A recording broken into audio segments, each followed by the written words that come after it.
मैं इस वक्त फुफुंदू थाना क्षेत्र के शेरवा बभनौली में हूँ, जो विधानसभा बरहज के अंडर में ये गांव आता है। और बैद जी के टोले पे एक ऐसा वाक़या मैं आपको बता रहा हूँ कि अगर आप एक दिन अपने घर के बेड पे सोते हैं तो शाम को आप बोर हो जाते हैं, लेकिन 7 साल से एक बेड पे पड़े गणेश तिवारी जी की कहानी आपको बताऊंगा।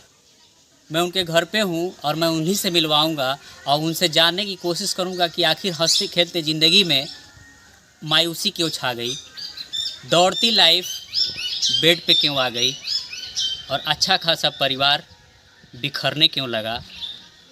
कई चीज़ें सामने आई, कई चीज़ों का वाक़या मैं आपको बताऊंगा एक एक करके।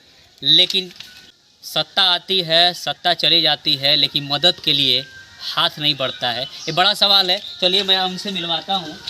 फिलहाल मैं इस वक्त गणेश तिवारी पुत्र देवनाथ तिवारी जी के पास हूँ और आप गणेश तिवारी जी आप देख सकते हैं, इनके साथ 17 नवंबर 2015 को सुबह में एक घटना होती है। ये अच्छा खासा दौड़ने वाले व्यक्ति, पढ़ाई करने वाले व्यक्ति, इंटर कंप्लीट हो चुका है और अचानक बेड पे आ जाते हैं। वाकया ये किसी के साथ भी घट सकता है। कमर के दर्द से अगर आप जूझते हैं तो इलाज कराएं, और अचानक अगर घटना होती है तब भी तत्काल इमरजेंसी तौर पे दिखाएं। मैं इनसे पूछता हूं कि क्या हुआ अचानक आपके साथ और अच्छा खासा परिवार रोड पे क्यों आ गया। गणेश जी, ये कब आपके साथ हुआ? और 17 नवंबर 2015 की बात है। कमर में ऑटोमेटिक दर्द हुआ। यहाँ पे? हाँ, यहाँ पर ऑटोमेटिक दर्द हुआ। सुबह में मॉर्निंग का टाइम था, उसके बाद ये डैमेज होना स्टार्ट हो गया। देवरिया में हम भर्ती हो गए। ट्रीटमेंट हमारा वो डॉक्टर साहब भर्ती ले लिए। उसके बाद ये सब रेफर करते गए।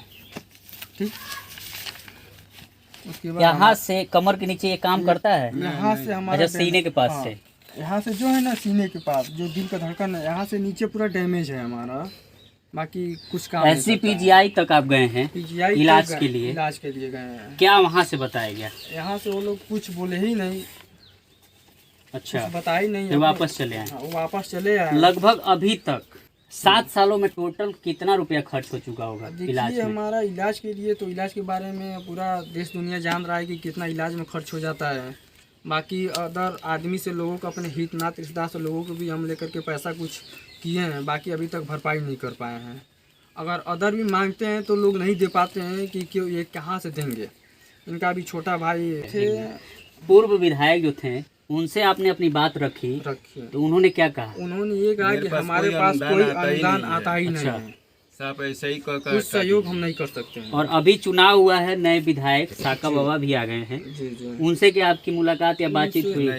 उनसे उनके भाई से मुलाकात, मतलब बात किए थे, और एक बार हमसे वो मिले भी थे। सरकार की तरफ से कोई जांच टीम कुछ नहीं आया, मदद के लिए हाथ कुछ नहीं। बाकी हम इच्छा मृत्यु के भी मांग भी किए थे, लेकिन पर कोई आया नहीं कि क्या सहयोग करे, क्या मदद करे, कुछ कोई नहीं आया। 12 फरवरी 2017 को हिंदुस्तान में एक खबर आती है। 14 माह में उस टाइम मामला था और राष्ट्रपति से इच्छा मृत्यु की मांग की गई थी। प्रकाशन हुआ, हलचलें मची, फिर बक्से में पड़ गया मामला।